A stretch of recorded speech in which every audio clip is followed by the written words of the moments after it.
ගොඩක් සල්ලි දීලා හෑන්ඩ් ක්‍රීම් ගත්තට අතට හරියන ක්‍රීම් එකක් තාම සෙට් වෙලා නැද්ද? හොඳ සුවඳක් තියෙන අත සොෆ්ට් කරන, ඩ්‍රයි ස්කින් එක අඩු කරන, ෆ්‍රෙෂ් ග්ලෝවින් ලුක් එකක් දෙන හොඳ හෑන්ඩ් ක්‍රීම් එකක් ගෙදරදීම හදාගෙන බලමුද? එහෙනම් ඔන්න අද මම කියන්න යන්නේ අපිට ගෙදරදීම ලේසියෙන් හදාගන්න පුළුවන් නැචරල් ලෙමන් හෑන්ඩ් ක්‍රීම් එකක් ගැන.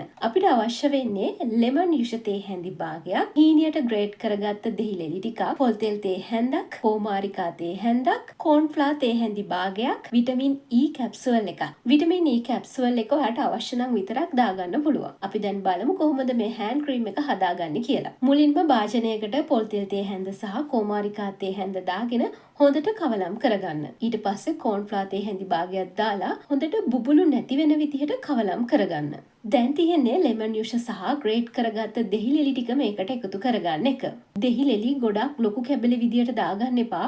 දෙහිලෙල්ල ගොඩක් පොඩියට එන විදියට ග්‍රේට් කරලා දාගන්නව නම් හොඳයි. එහෙම නැත්නම් දෙහිලෙලි අවුවේ වේලලා පවුඩර් එකක් විදියට හදලා උනත් ඔයාලට එකතු කරගන්න පුළුවන්. අවසානයේ අවශ්‍ය නම් විටමින් E කැප්සූල් එකත් මේකට දාලා හොඳට ක්‍රීමි ටෙක්ස්චර් එකක් එන විදිහට කවලම් කරගන්න. ලෙමන් යුෂ වලින් අත්වල ඩල් ලුක් එක අඩු කරලා ෆ්‍රෙෂ් සහ බ්‍රයිට් ලුක් එකක් දෙන්න උදව් වෙනවා. දෙහිලෙලි වලින් ඔයාගේ අතේ තියෙන මැරුණු සෛල ඉවත් කරනවා වගේම ගොඩක් හොඳ සුවඳක් දෙන්නත් උදව් වෙනවා. පොල් තෙල් වලින් ඔයාගේ ස්කින් එකට තෙතමනය ලබා දෙනවා වගේම අත හොඳ සොෆ්ට් ගතියෙන් තියාගන්න පුළුවන්. කෝමාරිකා වලින් ඔයාගේ අතට කූලින් ඉෆෙක්ට් එකක් සහ හයිඩ්‍රේෂන් එකක් ලබා දෙන්න උදව් වෙනවා. කෝන්ෆ්ලා වලින් අපි හදාගන්න ක්‍රීම් එකට තික් ගතියක් ලබා දෙනවා වගේම ඔයිලි ෆීල් එක අඩු කරලා ස්මූත් ටෙක්ස්චර් එකක් ලබා දෙනවා. විටමින් E කැප්සූල් එක ඔයාගේ හෙල්දි ලුක් එක මේන්ටේන් කරන්න උදව් වෙනවා. මේ ක්‍රීම් එක භාවිතා කරන විදියත් ගොඩක් සරලයි. රැට නිදා ගන්න කලින් අත්වල ගාලා මෘදු ලෙස මසාජ් කරන්න. දිනපතා භාවිතා කරොත් අතට සොෆ්ට්, ස්මූත් සහ ෆ්‍රෙෂ් ලුක් එකක් ලබා ගන්න පුළුවන්. විශේෂයෙන්ම අපි මේ ක්‍රීම් එක හදන්න ලෙමන් යුෂ භාවිතා කරන නිසා ඉරව්වට සෙන්සිටිව් වෙන්න පුළුවන්. ඒ නිසා දහවල් කාලයේදී භාවිතා කරනවා නම් වැඩිය ඉරව්වට නිරාවරණය නොවිය යුතුයි. ඒ නිසා මේ ක්‍රීම් එක රැට යූස් කරනවා නම් වඩාත් හොඳයි. අපි මේ හදාගත්ත ක්‍රීම් එක ශීතකරණයේ තියලා සාමාන්‍යයෙන් දවස් 7ක් වගේ අපිට පාවිච්චි කරන්න පුළුවන්. අපි මේක කල් තියාගන්න කිසිම අමුද්‍රව්‍යයක් අඩංගු කරලා නැති නිසා ෆ්‍රෙෂ් ඉන්ග්‍රීඩියන්ට්ස් තියෙන නිසා